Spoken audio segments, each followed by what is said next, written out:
En la actualidad necesitamos respuestas claras y concretas para enfrentar a la sociedad en la que nos toca vivir. Fe y actualidad.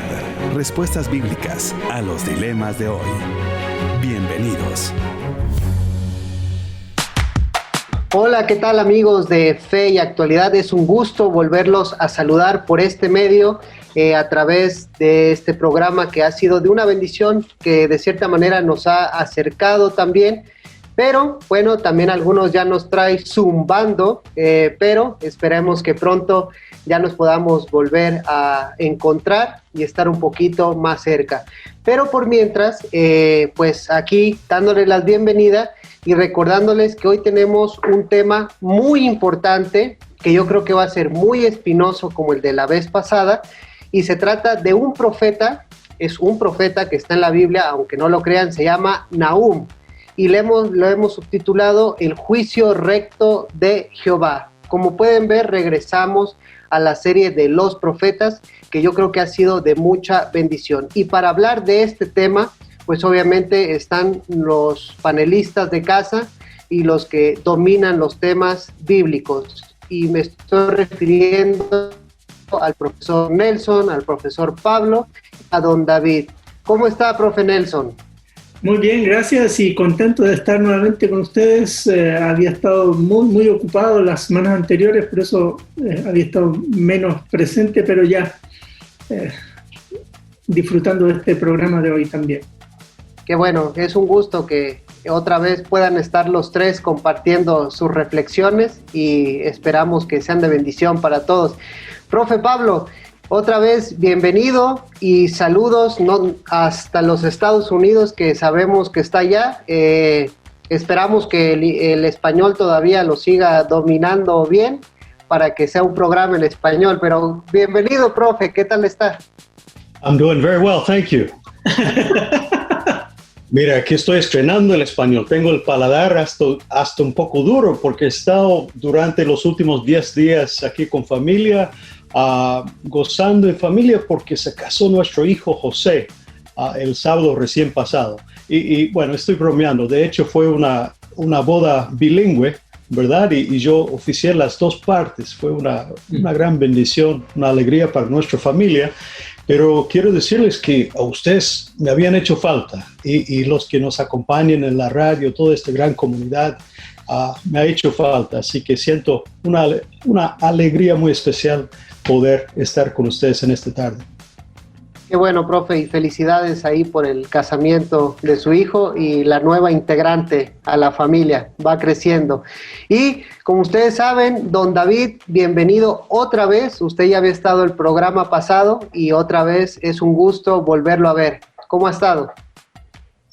Bueno, gracias, Josué. Sí, ya me siento viejo dándole la bienvenida a los nuevos. Estuvimos la semana pasada ya de regreso después de un buen tiempo fuera también, pero aquí estamos de regreso. Sí, yo no sé, bueno, estábamos ocupados, fue un tiempo muy ocupado para varios de nosotros y ahora estamos un poco más libres, pero ahí está de nuevo de regreso la pandilla original de Fe y Actualidad. Solo falta Gonzalo para tener el cuadro completo, así que el nuevo realmente es Josué. Bienvenido, Josué. Cierto. Bueno, falta también el profe Ismael, pero yo lo estoy representando un poco con la barba. Solo me faltan las canas, pero saludos al profe Ismael, pero aquí está representado en la barba profética que le estamos diciendo. Bueno, estimada audiencia, pues como les repito, el tema de hoy es Nahum, el juicio recto de Dios, y les adelanto la pregunta para que ustedes participen, la vayan reflexionando y a lo largo del programa vayan participando. ¿Calla Dios ante los abusos o las injusticias políticas? Una pregunta yo creo que muy pertinente que vamos a considerar el día de hoy a través del profeta Nahum. Pero antes de abordar todo el libro, hagamos una pausa, ya regresamos. Búscanos en Facebook como facebook.com/feyactualidad.fm. Hola amigos, ya estamos de regreso en su programa Fe y Actualidad, recordándoles el título Nahum, el juicio recto de Jehová. Y la pregunta del día, ¿calla Dios ante los abusos políticos o las injusticias políticas? Y antes de entrar al programa, que a veces, que siempre se pone muy bueno y como dicen, color de hormiga, déjenme darle los anuncios porque luego se me olvidan.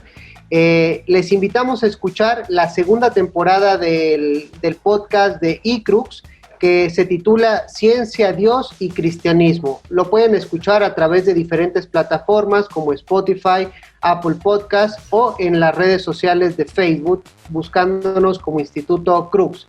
Y también les recordamos que pueden visitar el blog del instituto en la página. Ahí hay un apartado que dice el blog, donde pueden leer artículos cortos con diversos temas. Por ejemplo, don David ha estado muy activo en el blog, así que los invitamos a que reflexionen sobre temas de actualidad, de Biblia, de teología, etcétera. Pero bueno, ahora sí entremos al tema. Don David, el programa pasado vimos a un profeta corto, 4 capítulos, pero vimos que tiene mucha tela que cortar. De hecho, yo creo que quedaron muchas cosas en el... Más vimos que la misericordia, más en Jonás vimos que la misericordia de Dios o el amor de Dios a los que a veces nosotros no consideramos dignos de recibir, pues suele ser un tema incómodo, la misericordia de Dios. Pero ahora también yo creo que tenemos un tema igual de incómodo, que es el juicio de Dios. Y usted lo adelantaba el programa pasado, que son como dos imágenes que no debemos de resolver y que hay que mantener esa tensión, pero definitivamente temas incómodos, ¿verdad, don David? Sí, el profeta Jonás nos representa, lo dije la semana pasada, en varios sentidos. Nos representa, por un lado, el tema de la desobediencia de Jonás, de alejarnos de Dios y de su llamado, y nos representa también en la resistencia a predicarle, digamos, a los enemigos del pueblo, y luego la resistencia o el desencanto con la misericordia de Dios dirigida hacia aquellos enemigos. Jonás quería que Dios destruyera Nínive en ese tiempo, y Dios no lo hizo, y eso no le gustó a Jonás. Y decíamos, ¿a quiénes nosotros no queremos hoy que Dios salve? Habrá eso. Y es interesante que hoy nos metemos en un profeta que sí, efectivamente, el tema de Nínive vuelve a aparecer. Están juntos. Jonás y Nahum se dirigen a Nínive, solo que con una gran diferencia en tiempo y con una gran diferencia en temática también. Y lo de hoy es juicio. Lo de la semana pasada era misericordia. Y les decíamos que son dos verdades que la Biblia nos enseña acerca de Dios, que no podemos siempre conciliar o reconciliar, y que no debemos resolver una tensión porque no nos podemos ir por uno o por el otro lado. Ambas son verdades, pero hoy vamos a enfocarnos en el tema del juicio, porque eso es lo que corresponde con este profeta. Y profe Nelson, yo ahorita con lo que dice don David, yo recordaba que usted ha escrito un artículo que va a salir en un libro que precisamente trata de las imágenes de Dios. Y si bien recuerdo de su plática, decía que a veces tendemos a optar por una imagen, resaltarla más, y a veces menospreciar o como borrar ciertos rasgos que también la Biblia nos menciona de Dios. Y yo creo que este libro, y con lo que vimos en Jonás, nos ayuda a balancear esta cuestión de las imágenes. ¿Nos puede platicar un poco acerca de usted qué ha visto sobre las imágenes de Dios que predominan, por ejemplo, en América Latina y también obviamente en las teologías que vienen de Norteamérica o de Europa, etcétera? Gracias.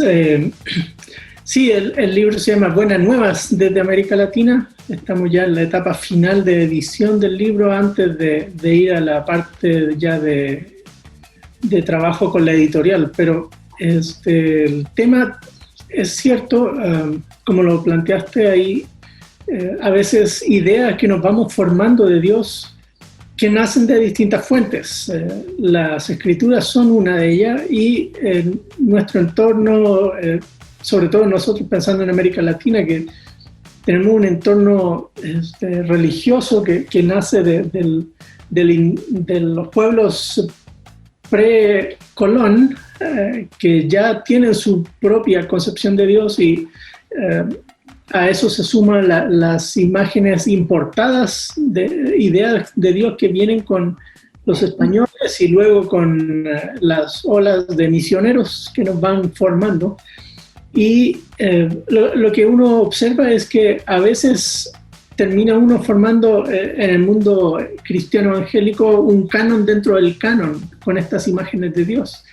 Y terminamos haciendo una idea de Dios, por ejemplo, que es el Santa Claus, ¿sí? El viejito bonachón que nos va a dar todo lo que pidamos. Y si nos portamos bien, pues Santa Claus nos va a dar todo lo que pidamos. Pero dejamos a un lado otras imágenes de Dios como la que aparece aquí en Nahum, que es el Dios que sí es cierto, dice los primeros versículos, Dios es lento para la ira, pero no se hace el loco, para parafrasearlo un poco en nuestro lenguaje. Dios sí castiga y va a hacerlo de manera definitiva hacia el final de los tiempos, pero esa imagen del Dios justo que aplica su ira en el sentido de el castigo que él había acordado para las personas que cometen pecado.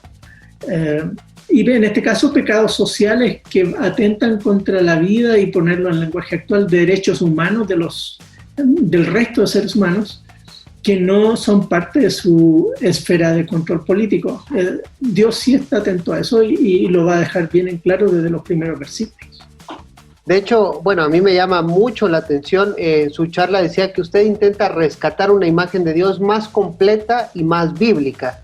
Y a veces, precisamente en los púlpitos actuales, no digo en todos, pero es difícil a veces encontrar que inicie una predicación como inicia en los primeros versículos de Nahum, profe Pablo, donde es, no empieza Dios te ama, Dios, o sea, sí está eso en Nahum también, pero Nahum empieza, como dicen aquí, va a la yugular, o sea, el Señor es un Dios celoso, Señor de la ira, de la venganza, y uno como que cuando entra al libro, empieza a sentir un poco incómodo así, y de repente sigue capítulo 2, capítulo 3, y se burlarán de ti, entonces suele ser también un tema que incomoda, profe Pablo, pero ¿usted qué opina? Según en su contexto, yo sé que ha estado en América Latina mucho tiempo, pero en los contextos, por ejemplo, norteamericanos, ¿cómo se maneja también esta cuestión de las imágenes?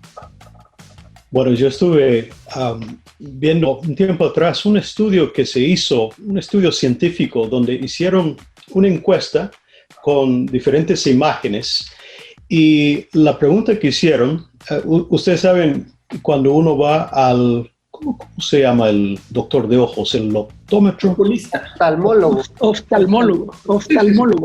Bueno, para hacerse un examen de ojos, para hacerse anteojos, ¿verdad? Optometrista. Le dan opciones, mejor así, por así, mejor así, por así, mejor así y así, hasta que uno va encontrando el ajuste fino de su receta. Pues personas enlazadas le hicieron una pregunta según su entender, por su parecer, o realmente según su gusto y preferencia. ¿Dios se parece más a esta imagen o este? ¿Más a esta o esta? Y le mostraron cantidad de imágenes. Pero fue súper interesante ver el resultado, porque al final, según los porcentajes de las respuestas que fueron dando los invitados, hicieron una imagen compuesto de, según las respuestas de las personas, cómo sería la cara de Dios. Resulta que nos gusta Dios que se parezca a nosotros. ¿verdad? Y según los diferentes grupos encuestados, su ideal de Dios, su imagen de Dios, su preferencia de cómo debería de ser Dios, se parecía mucho a ellos. Eso también lo hemos visto en los estudios, las diferentes investigaciones que se han hecho en torno de Jesús histórico, ¿verdad? Gran cantidad de estos proyectaron, no solamente en el pasado, hasta la fecha, muchas veces los estudiosos y también la gente, como nosotros, proyectamos nuestros ideales sobre Jesús para crear, a nuestro parecer, un Jesús que nos convence, que nos persuade, que parece que proyecta y representa bien los ideales que nosotros tenemos. Ahora, en la posmodernidad, el acento recae sobre la preferencia subjetiva de cada uno. Así que es algo muy común en estos días escuchar personas decir cosas como, bueno, mi Dios no es así, es asá. Mi Dios es un Dios de amor. Así que personas muy fácilmente podrían rechazar Nahum verso 2 del capítulo 1, donde dice claramente, un Dios celoso y vengador es el Señor. Hay muchas personas que tranquilamente pueden descartar ese verso diciendo, bueno, mi Dios no es así. Sin embargo, la Biblia dice que nuestro Dios es así y hay que entender también qué significa y qué quiere decir y cómo se manifiesta en la práctica, en la historia de las naciones, en las vidas de pueblos y de personas como nosotros, ¿verdad? Pero la Biblia dice que Dios tiene algo de celoso y tiene algo de vengar los males y las injusticias. Y parte del programa de hoy es entender cómo es eso, cómo entenderlo. Algo que fue una muy mala noticia para Nínive, para los asirios. Ese mismo mensaje de juicio fue un gran mensaje de consuelo para el pueblo de Dios. Entonces, aún estos atributos que pueden parecer más severos, depende desde qué perspectiva se mira. Y de hecho, profe Don David, recordando y yendo, por ejemplo, al Nuevo Testamento, hablando de estas imágenes o de cómo se ha interpretado Dios, a veces se ha puesto a Jesús como el que ha aplacado a Dios, es decir, el que ya aplacó el juicio, aplacó la ira, y Jesús solo nos habla de amor, de un Dios que derrama bendiciones, pero si recordamos el Sermón del Monte y en un contexto más amplio, Mateo, usted recalcaba que el tema del juicio de Dios está presente a lo largo de Mateo. Entonces, pareciera que es un tema que sí se sigue manifestando en el Nuevo Testamento, aún en la predicación de Jesús. Sí, de nuevo, ahí viene el tema de las imágenes, ¿no?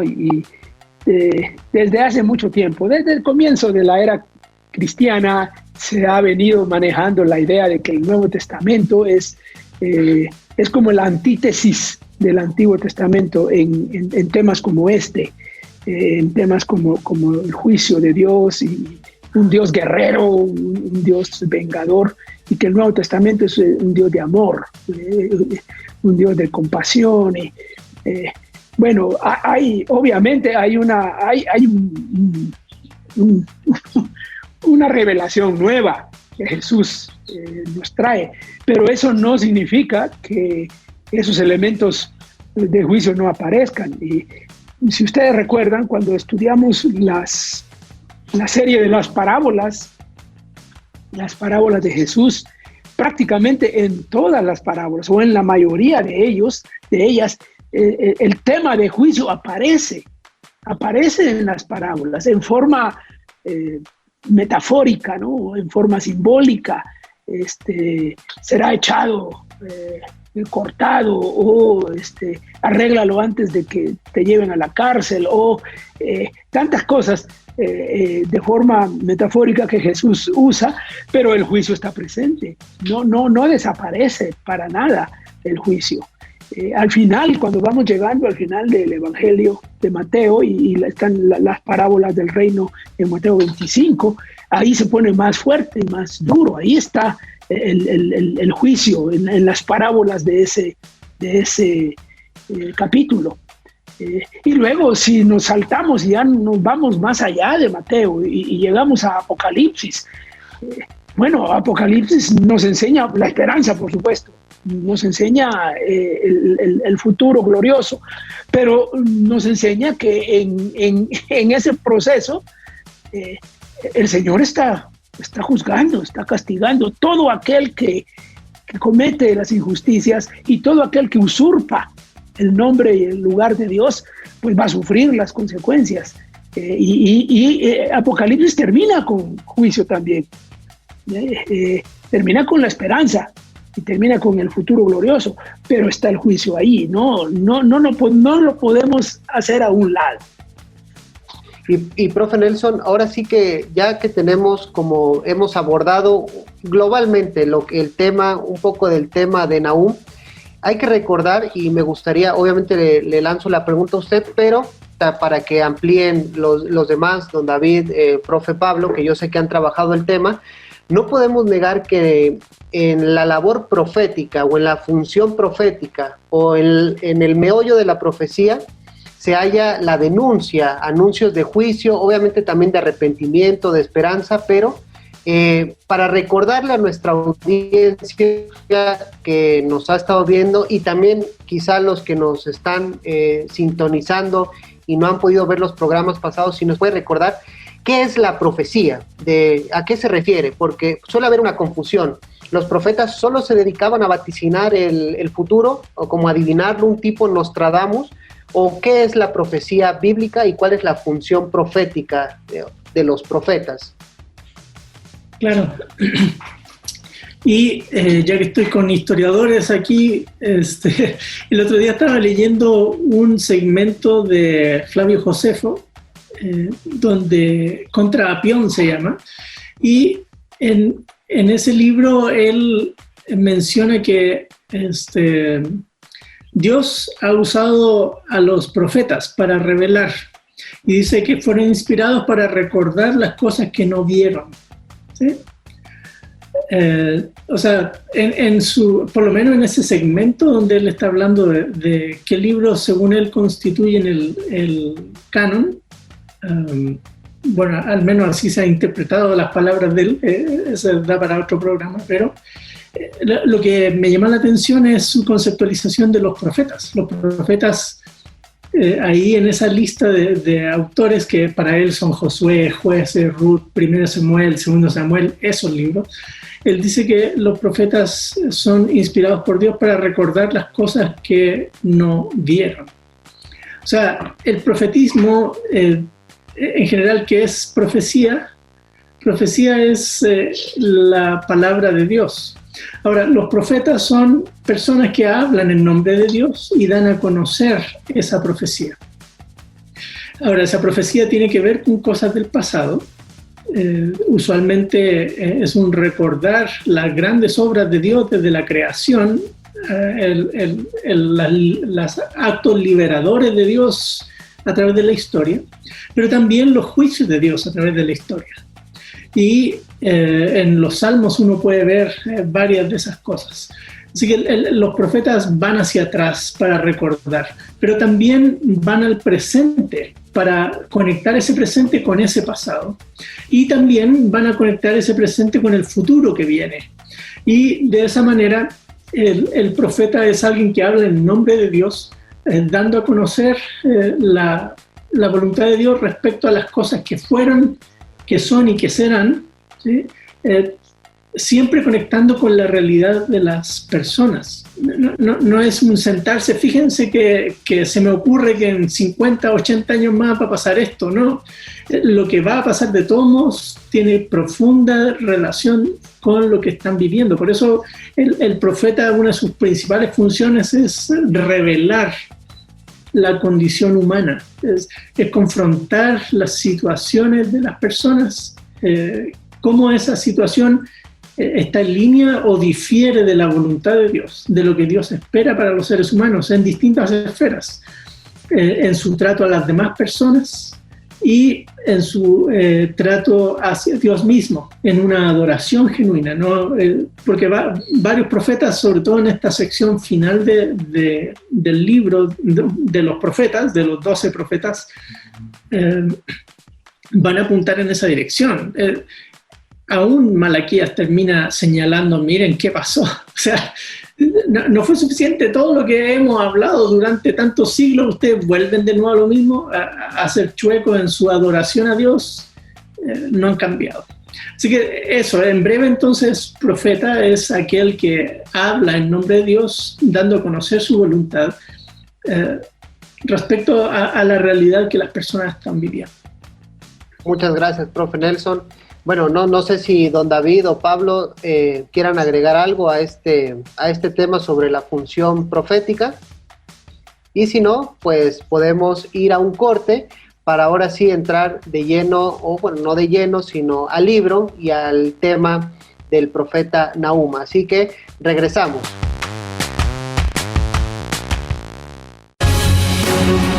Búscanos en Facebook como facebook.com/feyactualidad.fm. Hola amigos, ya estamos de regreso. Esperamos que hayan podido llenar su taza de café, su bote de agua o servirse una gaseosa que siempre es rica. Como dice el dicho, sin café y sin coca la bendición es poca. Así que hay que rellenar nuestros vasos para seguir atento con todo esto. Y bueno, entrando al libro, profe Pablo, a mí me llama la atención y yo creo que a veces representa una dificultad a la hora de interpretar ciertos profetas, y es de que la profecía se da a través de diversas maneras, es decir, pueden presentarse imágenes exageradas, imágenes cómicas, como vimos con Jonás, a través de narraciones, pero también la profecía tiene mucha poesía, es muy poética. Y Nahum, de hecho algunos lo consideran como una colección de poesía de juicios contra Nínive y contra el imperio asirio.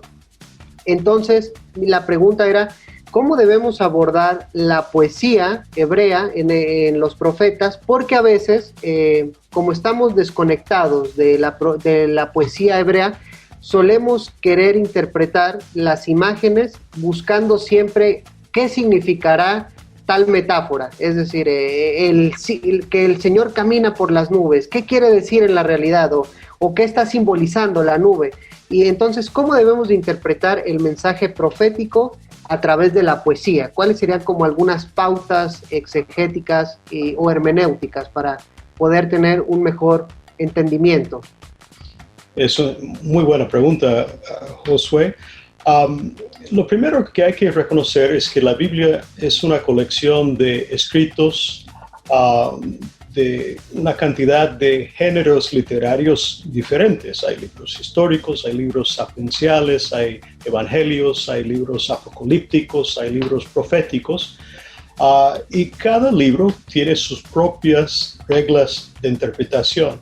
Aún con los exégetas que buscan una interpretación más literal, aún con ellos deben reconocer, y creo que muchos sí reconocen, que cada género literario tiene sus propias reglas del juego. Entonces, para interpretar un texto que es altamente simbólico, lo que procede no es buscar la interpretación más literal.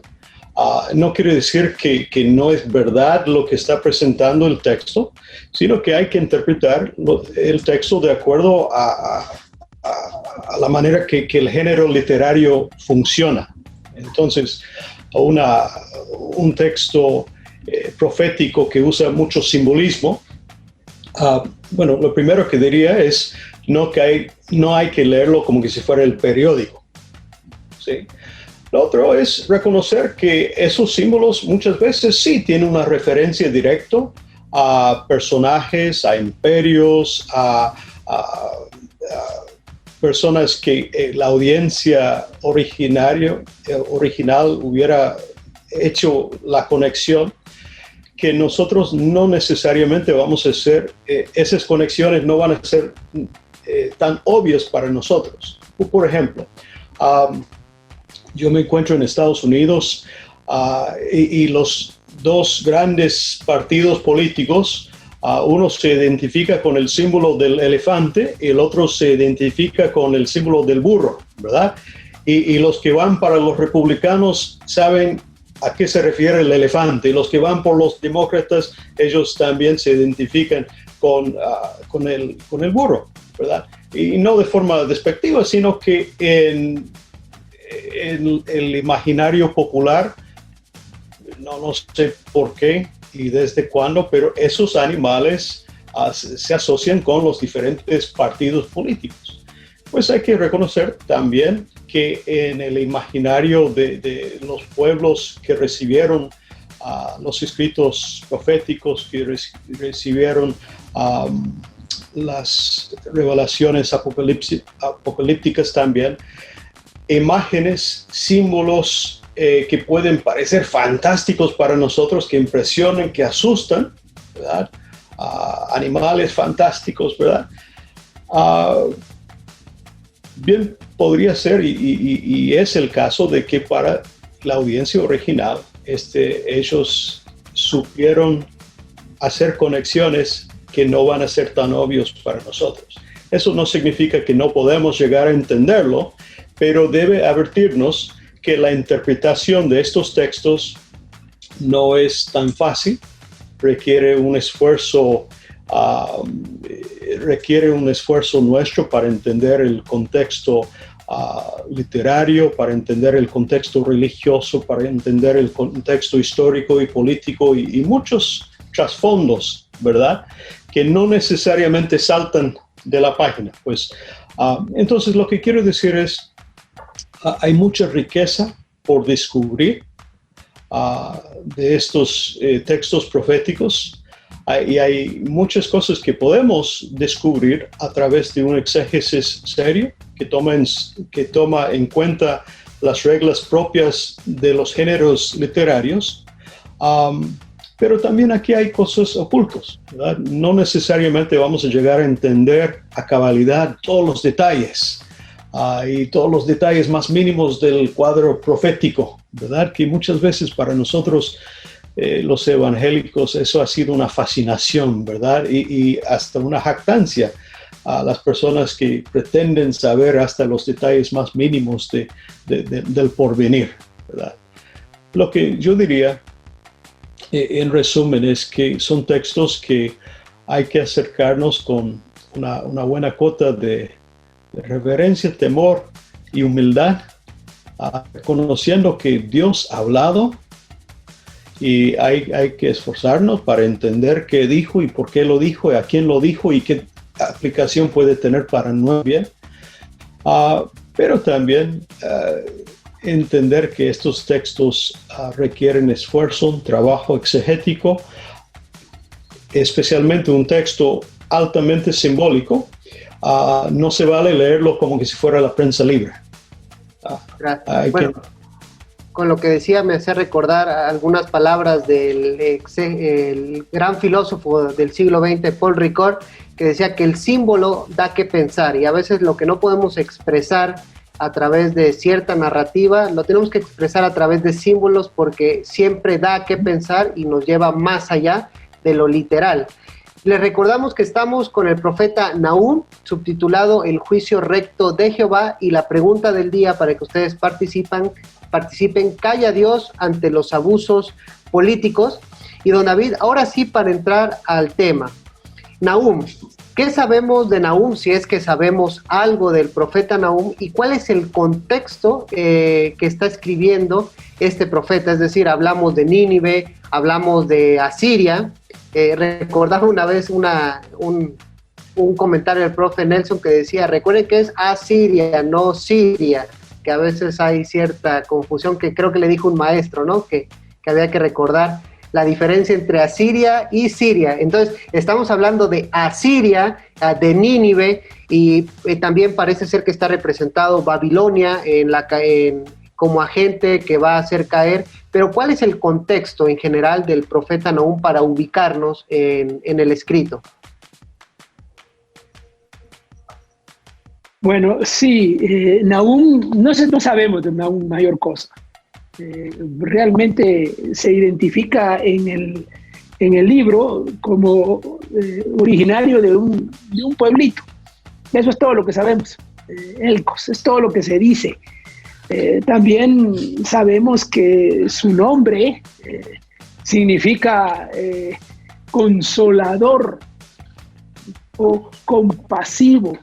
Y allá ese nombre es paradójico, ¿verdad? Porque lo que él va a hablar no es tan compasivo y tan consolador. Bueno, sería consolador para el pueblo, para el que sufre de Israel, para el que sufre es consolador. Es prácticamente todo lo que sabemos de Nahum. Lo podemos ubicar en el tiempo, más o menos, con alguna exactitud. Se le puede ubicar en el siglo VII antes de Cristo. La semana pasada estábamos hablando de Jonás y probablemente ubicamos a Jonás en el siglo VIII, más o menos en la misma época de Amós, de Oseas, por algunas referencias históricas y porque se menciona en uno de los libros de los reyes, se menciona relacionado con el famoso rey Jeroboam II. En el caso de Nahum no tenemos esa información, pero por las referencias, por la inminencia de la caída de Nínive, podemos ubicarlo en el siglo VII. Parece ser que es más o menos en la época de auge del imperio asirio, y que las palabras de Nahum suenan como fuera de lugar, porque se están dirigiendo justamente cuando Asiria está en su apogeo. Claro, no por mucho tiempo, porque la caída de Asiria venía relativamente rápido al finalizar el siglo VII. Entonces, podría ser contemporáneo de algunos otros profetas, probablemente contemporáneo de Jeremías, que Jeremías tuvo un ministerio extenso, muy largo, que incluía el siglo VII y el siglo VI, y probablemente contemporáneo de algunos otros profetas, que algunos piensan que fue contemporáneo de Habacuc, y por eso van juntos los libros. Es improbable que haya sido exactamente contemporáneo de Habacuc, que Habacuc parece referirse al siguiente imperio, el de los caldeos y los babilonios, que viene tiempo después, décadas después. Así que eso es lo que tenemos.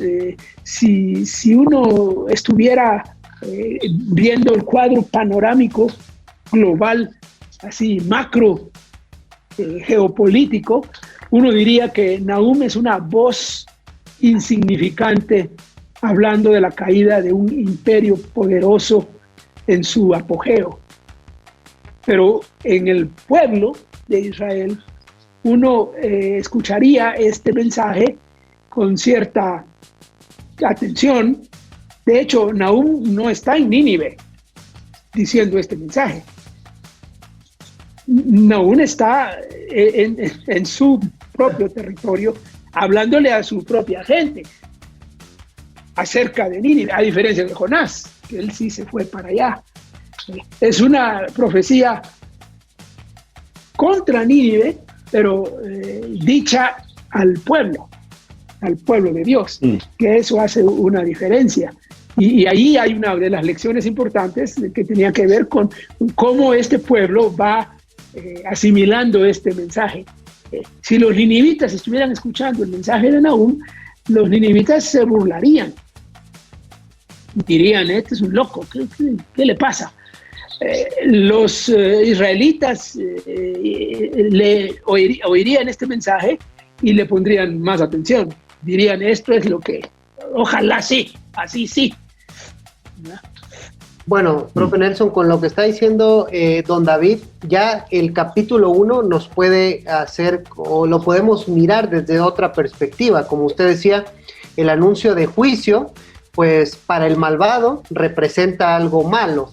Dios va a venir, me va a castigar, pero si los que están escuchando es el pueblo de Israel, este anuncio de juicio, porque si bien me estoy ubicando en la historia, Nínive fue uno de los imperios más violentos, sangrientos y enemigo de hecho destruyó el pueblo del norte o lo llevó al exilio.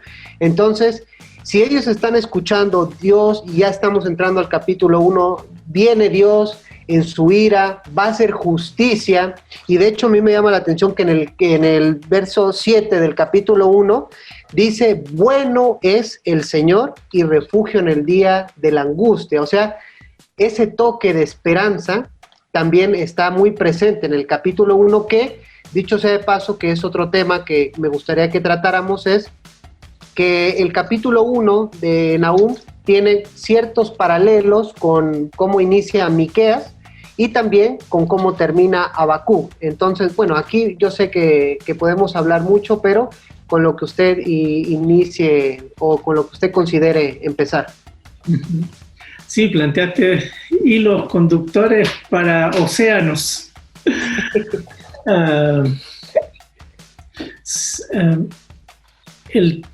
Hay varios temas que tocaste que son sumamente importantes. Fíjense que al final del capítulo 1, Nahum empieza con un texto que luego Pablo va a retrabajar y reinterpretar. Aquí sobre los montes, los pies de los que traen buenas nuevas de salvación, anuncian paz. Y es paz. Está en Isaías también. Así es. Es en Isaías 52, sí. Sí. Y la discusión exegética es quién toma de quién, ¿sí? Si es el trito Isaías que está retrabajando los temas de Nahum, o es Nahum que toma las palabras y las extrapola. Pero independiente de esa discusión, el concepto de anunciar buenas nuevas para el Antiguo Testamento tiene siempre los dos componentes que decía don David hace un rato que no hay que separar. Uno es la vindicación de los justos y el castigo de los impíos. Las dos cosas son buenas nuevas. Y uno lo puede ver en el Nuevo Testamento, por ejemplo, en Santiago 1, 9 al 11. Dice, el hermano de humilde condición gloríese en su exaltación, pero el rico en su humillación, porque pasará como la flor del campo que se seca, etcétera, citando palabras de Isaías. Ahí uno puede ver la doble función de la buena nueva. La buena nueva es buena nueva para el que oye, para el que se acerca a Dios, para el que se arrepiente. Y es una mala noticia para el que no quiere arrepentirse, porque no hay, Dios no es que le deja a uno escoger y si escoge bien, si no, está bien también. No, es o eres leal conmigo o eres infiel conmigo, en el caso de los que han entrado en un pacto con Dios. Por eso Dios es celoso en ese sentido, ¿sí? Así que por eso el capítulo 1 de Nahum es un texto que exalta a ese Dios creador que tiene control sobre la naturaleza, que no hay ser humano que pueda resistirle, y cuando él dice, se me acabó la paciencia, voy a ejecutar mis juicios que había dicho que iba a ejecutar, Dios tiene todo el poder para hacerlo, pero siempre actúa en su justicia. No es un Dios caprichoso como esos dioses de los panteones de esos pueblos aledaños a Israel. Dios es un Dios justo y consecuente con lo que él afirma. Así que esa parte es importante. La otra que mencionaste tú, que también es importante, es la lectura canónica de Nahum. Cada profeta fue hijo de su época y profetizó en su momento, en su lugar. Pero por alguna razón, que no sabemos exactamente qué ni cuándo, pero yo me atrevería a decir que por ahí por el siglo V antes de Cristo, siglo IV, estos libros llamados los profetas menores comenzaron a circular en un solo rollo.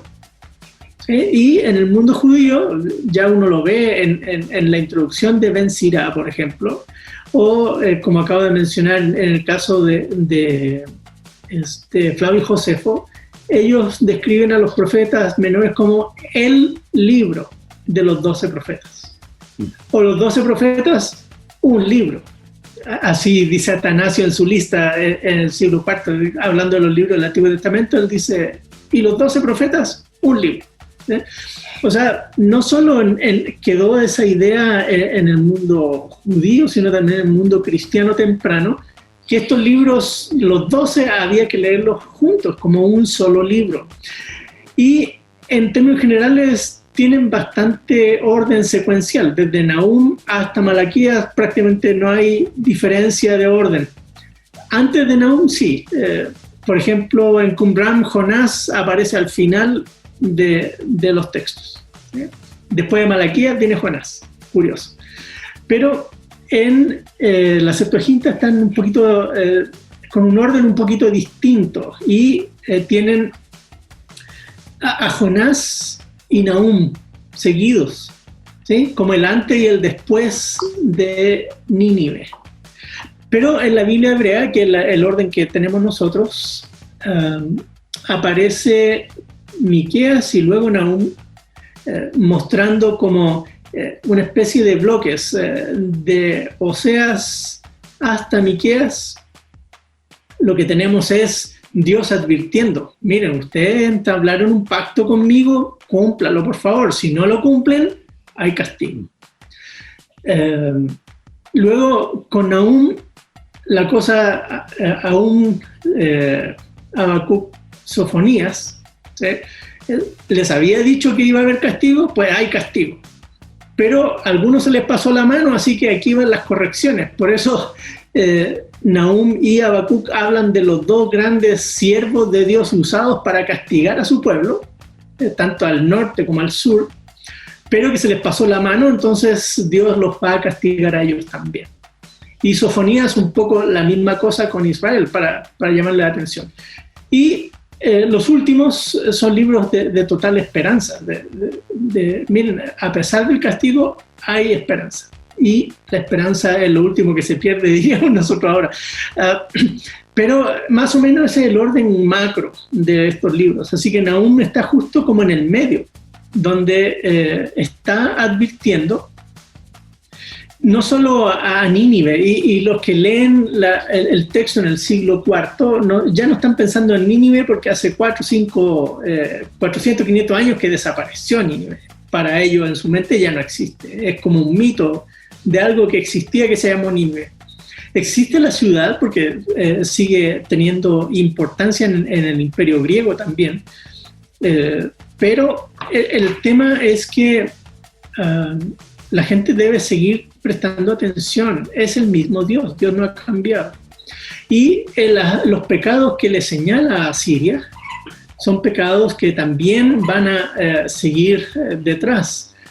No solo la nación de Asiria ha sido una nación opresora e injusta, lo fue después Babilonia y lo fue Persia, quizá un poco menos respecto a Israel, ¿sí? Y finalmente Grecia, y en la época del Nuevo Testamento va a ser Roma, pero el tema es el mismo, como yo lector me acerco al texto y leo estos mensajes de condena, de juicio contra una nación que ha sido injusta. Y capítulo 1 nos va a mostrar eso, y capítulos 2 y 3 pues entra de lleno a describir las metáforas que planteaste tú, mostrando a ese reino arrogante que lo dibuja como un león, ¿sí? Como Pablo mencionaba hace un rato, un león que se quedó sin dientes porque no es capaz de frenar a los babilonios, que van a ser los que los van a destruir.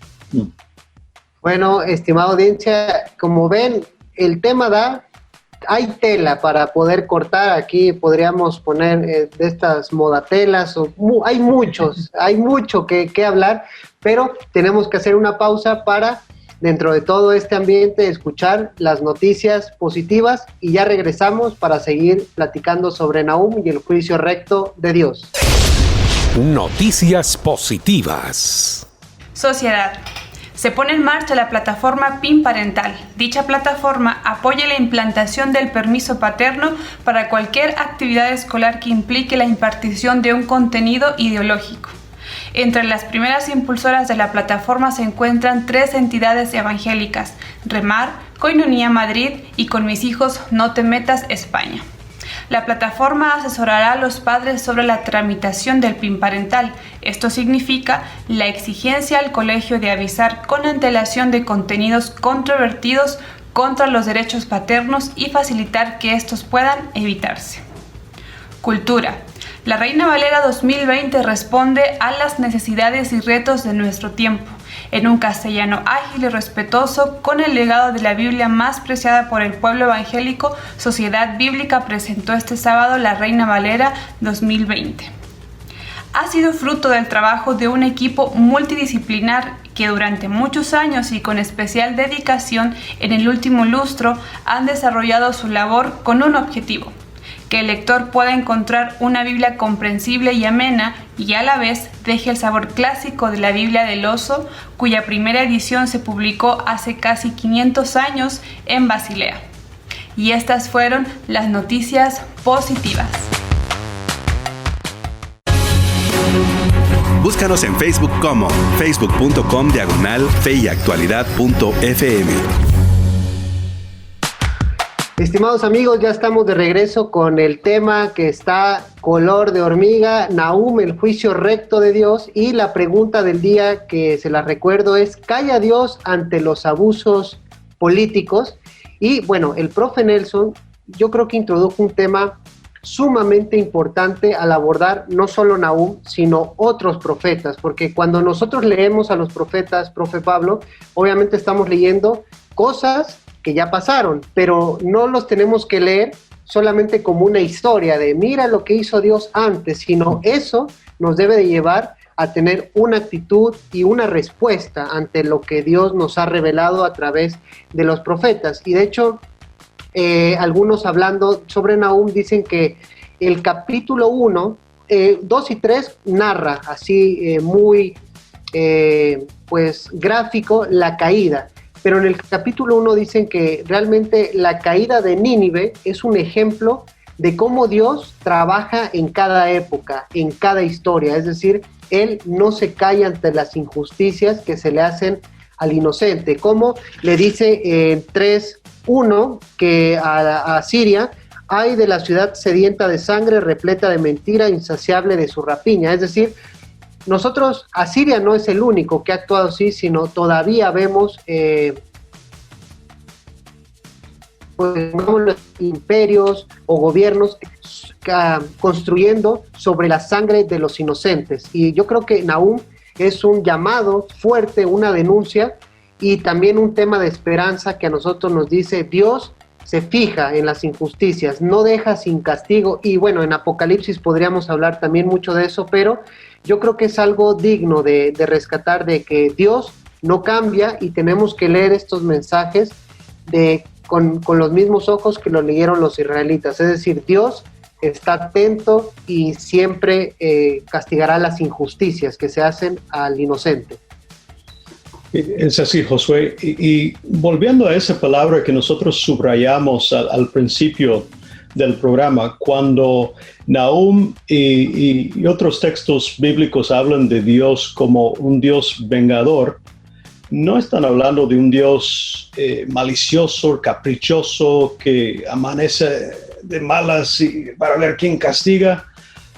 La palabra hebrea, y si estuviera Ismael aquí con nosotros, podría darnos todo el trasfondo lingüístico, pero la palabra hebrea que está detrás de la palabra que Nahum usa para describir ese Dios que venga, que es vengador, tiene que ver con restaurar una justicia que ha sido quebrantada, de poner las cosas en su lugar. O sea, es tomar acciones decisivas para restaurar el derecho que ha sido violentado. Y no lo expreses solamente como principio, como un atributo abstracto que solamente vive en la página de un libro, o como parte de un discurso, sino que eso es un atributo que caracteriza la manera que Dios se mueve en la historia de los pueblos, y no solamente en el pasado, en el presente y en el futuro. Nuestro Dios ve y le importa las cosas que pasan.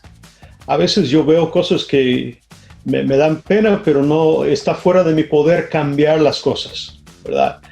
Yo veo cosas que me dan lástima y quisiera intervenir y no está dentro de mi alcance hacerlo. Lo que los profetas nos aseguran es que a Dios no se le escapa ni uno. Tarde o temprano pondrá las cosas en su lugar. Tarde o temprano los que se revelan como enemigos de Dios serán castigados. Y lo que encontramos, hemos venido comparando el mensaje de los profetas y tratando de compaginar sus ministerios, los que estuvieron antes y durante, después del exilio, los que hablaron a Judá, los que hablaron a Israel, los que se dirigieron hacia diferentes enemigos del pueblo de Dios, incluyendo en algún momento los abusos del mismo pueblo de Dios en contra de su Dios. Algo que es súper interesante ver es la manera que en estas situaciones que son tan fluidas, Dios es constante. Nosotros podemos verlo comparando Jonás y Nahum.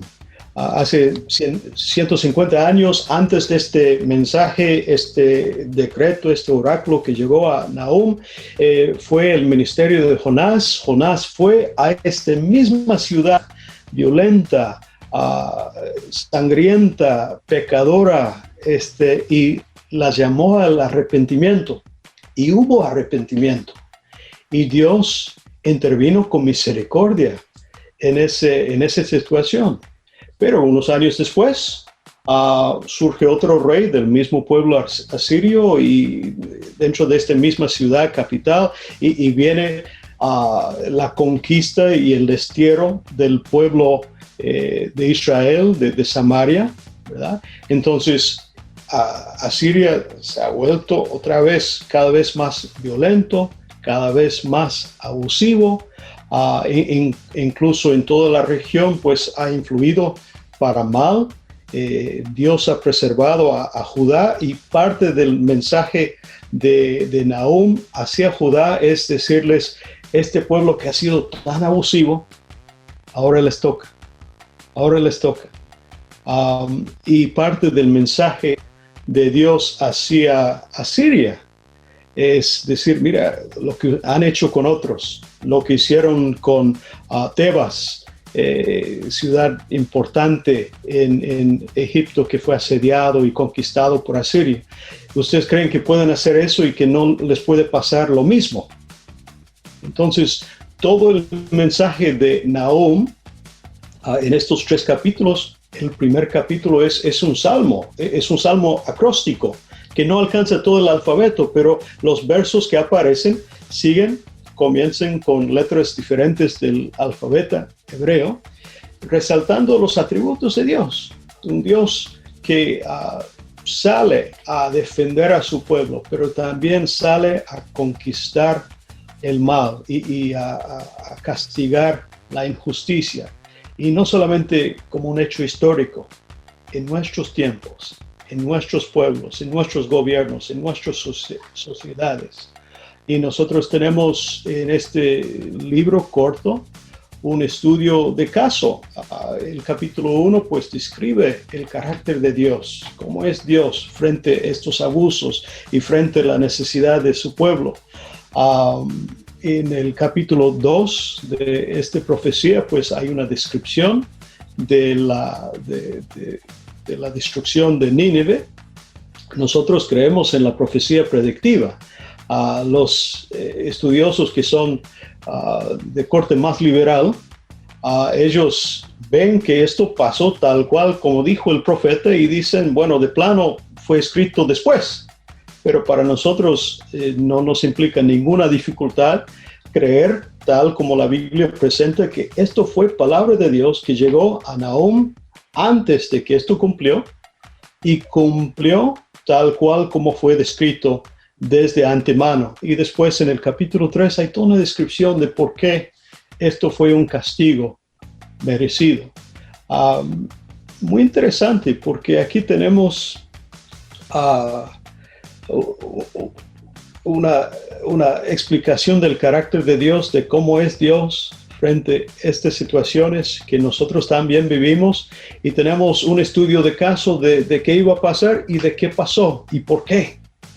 Y da mucho para pensar de cómo Dios, que es el mismo ayer, hoy y siempre, ¿verdad? Cómo reacciona y reaccionará contra los mismos abusos y peores que pueden existir en nuestras sociedades. Y profe David, le tiro la pregunta para seguirle poniendo este chilito picante que usted ahí le sabe poner a la comida teológica bíblica. ¿Calla Dios ante según Nahum, calla Dios ante los abusos políticos? Porque, bueno, sucedió con Nínive, tuvo juicio, pero a veces parecería de que la gente no ve el juicio de Dios, y de hecho acaba Nahum, todos celebrarán tu desgracia, le dice al pueblo, pues ¿quién no fue víctima de tu constante maldad? Pero en la actualidad algunos no celebran o no alcanzan a celebrar, sino mueren en manos de esta injusticia, de la opresión. Aún así podemos seguir confiando en la justicia de Dios cuando pareciera a veces que, bueno, algunos dirán, es tan lento para la ira que pareciera que nunca llega a este juicio. Pero ¿calla Dios ante los abusos políticos actuales? ¿Usted qué nos puede decir? Bueno, hay que tener una visión panorámica más amplia. Por eso nos ayuda el estudio de las Escrituras, y nos ayuda el estudio de estos profetas. Nosotros podemos ver como que estuviéramos, digamos, en un dron allá arriba viendo el panorama hacia abajo, y podemos ver ahora en este tiempo, podemos ver el libro de Nahum como el anuncio del juicio, las características de Dios, las razones, la realidad, y luego el juicio ejecutado, y lo vemos así en un panorama. Ya estando abajo y siendo protagonista y viendo y participando, las cosas no se verían así. Tenemos ventaja nosotros ahora. Tenemos la ventaja de ver que efectivamente sí, eso sucede. Bueno, esa cosa de que, esa queja, digamos, o esa incertidumbre de que ¿será que Dios sí? Bueno, eso se va a ver cuando se estudia Habacuc, porque es la queja de Habacuc. Con Habacuc vamos a ver la queja. Habacuc no es una profecía en contra de un imperio, es una queja del profeta, y Dios y el profeta, claro, entran en juego las naciones también ahí, pero refleja esa queja o esa duda de que si las cosas están tan mal y Dios no se ve. Y hoy, diría yo, hoy eso se vuelve como más fuerte, más sensible también, porque estamos observando cosas que no están bien. Estamos observando injusticias, estamos observando violencia, estamos observando maldad, crueldades terribles, comparables a las crueldades que se describen en el libro de Nahum. Algunas perpetradas por gobiernos, por estructuras de autoridad establecidas, otras perpetradas por grupos, por crimen organizado, por pandillas, por cosas tan malvadas como las que uno encontraría descritas aquí. ¿Y qué pasa? ¿Y qué pasa? Entonces es bueno tener esa visión panorámica. Nos da una cierta seguridad, nos da una esperanza. Por eso regreso al libro de Apocalipsis. Al fin y al cabo, lo veamos o no lo veamos, el mal va a ser derrotado y Dios va a prevalecer. Es el mensaje de Apocalipsis. No importa qué está pasando. Imagínense esos primeros cristianos en finales del siglo I. Si ellos estuvieran leyendo Nahum en ese tiempo, ellos dirían: Nínive es Roma. Nínive es Roma. ¿Y cuándo va a pasar lo que le pasó a Nínive y lo que Nahum anticipó? Pero leerían el Apocalipsis o lo escucharían igual, pensando: Roma va a caer y Roma va a ser destruida. Pero Roma duró 4 siglos más. No cayó al mes siguiente, al año siguiente, a los 10 años siguientes. Entonces, como que la perspectiva histórica nos ayuda a entenderlo y debería servirnos de fuerza, ¿no? De fortaleza y de certeza. Aunque es innegable que uno puede desesperarse, puede desanimarse, puede incluso enojarse porque Dios no interviene ahora. Lo hará, sabemos que lo hará.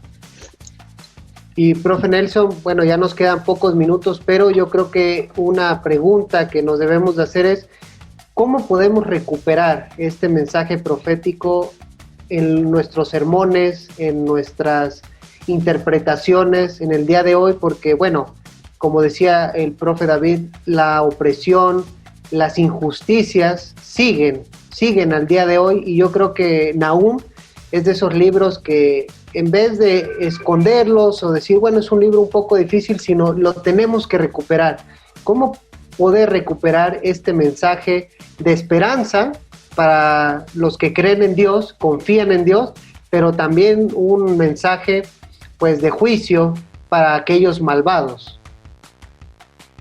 Es una buena pregunta. Mira, yo creo que como dice don David, hay que aprender a mirar con perspectiva más de largo plazo y no inmediatista que nos suele pasar hoy en nuestra manera postmoderna de queremos todo instantáneo. Pero eso pensando en yo quiero que Dios obre justicia contra esta nación o aquella nación que está actuando contra nosotros. Imagínense cómo se sentirían cristianos ¿cómo es? No es Rumania, es Croacia, no, se me fue el país ahora, Georgia, cuando invadió Crimea y capturó toda esa zona.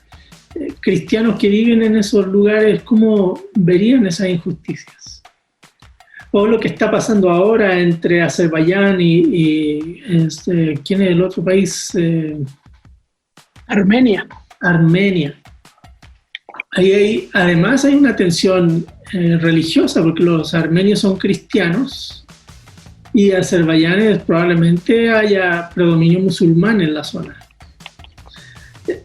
Entonces empieza uno a preguntarse qué pasa con el mundo de hoy. ¿Qué pasa con las dictaduras, como pasa con Venezuela ahora, ¿no? Y los cristianos sufriendo ahí en medio de esas circunstancias, o con otros que no usan las armas necesariamente, pero sí el control económico, como prohibiendo TikTok al otro imperio, ¿no? ¿Dios está mirando esas cosas también o no?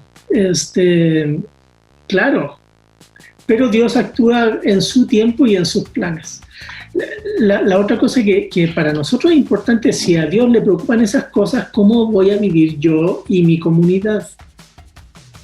Si esas cosas son importantes para Dios, ¿qué significa para nosotros como comunidad? ¿Cómo vamos a vivir la ética del reino? Tenemos que vivirlo a la luz de la denuncia profética, corregirnos a nosotros con la esperanza de que Dios va a castigarlos a ellos también.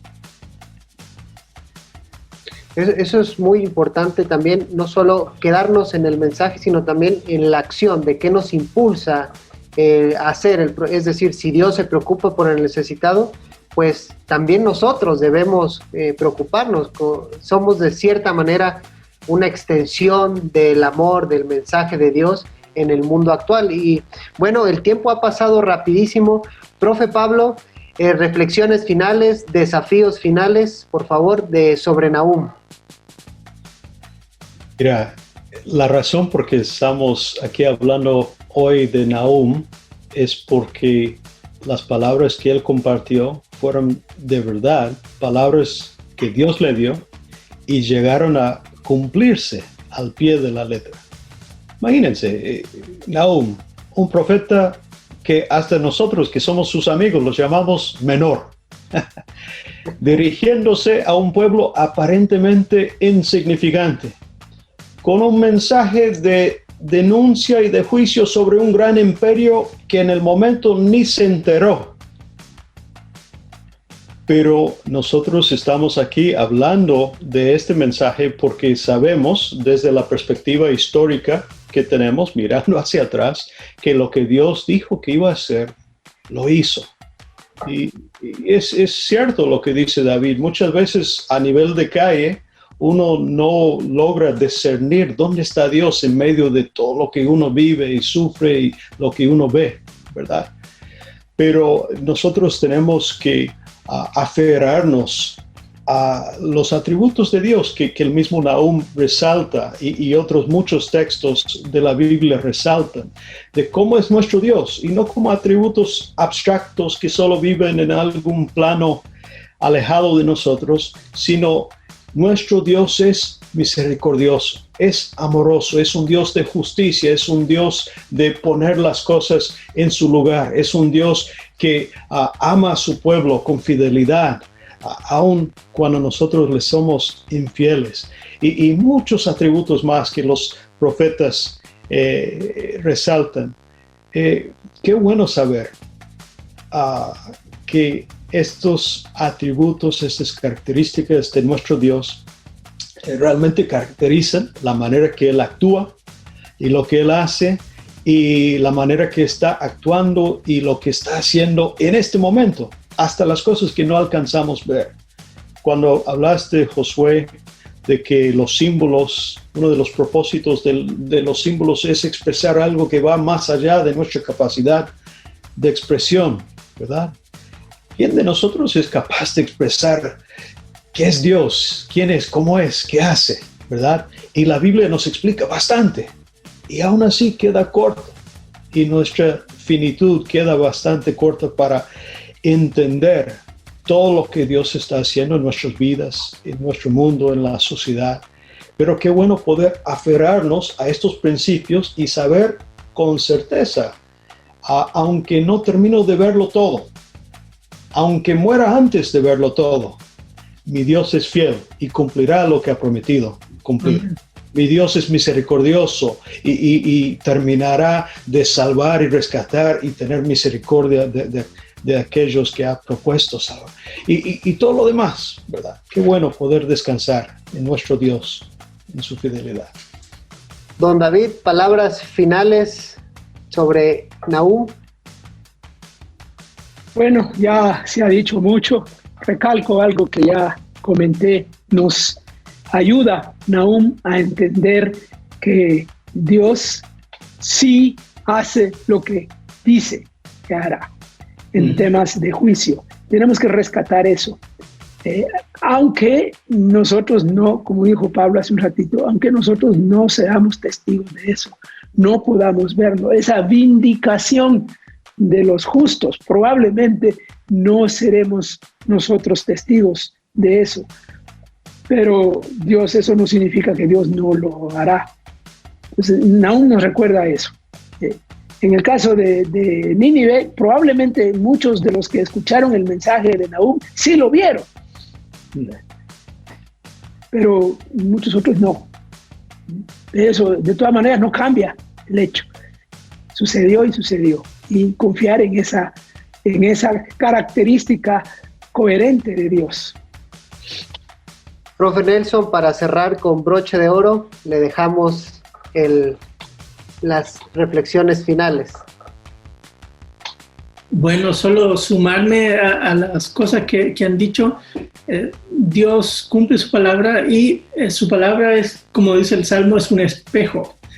Y Santiago nos vuelve a hacer ese llamado, ¿no? A mirarnos en ese espejo y vernos cómo somos y cambiar y no ser oidores olvidadizos, sino hacedores. Así que ahí está el desafío para cada uno de nosotros de apropiarnos de la palabra de Dios y guiar nuestras conductas y las conductas en las que nosotros podemos influir. Bueno, estimada audiencia, hemos llegado al final. Los desafíos están en la mesa y deseamos y oramos para que Dios haya estado hablándoles a través de este programa y solo nos queda decirle, nos vemos hasta la próxima. Dios les bendiga. En la actualidad necesitamos respuestas claras y concretas para enfrentar a la sociedad en la que nos toca vivir. Fe y actualidad. Respuestas bíblicas a los dilemas de hoy. Hasta la próxima emisión. Esta es una producción de iRadios Guatemala Centroamérica.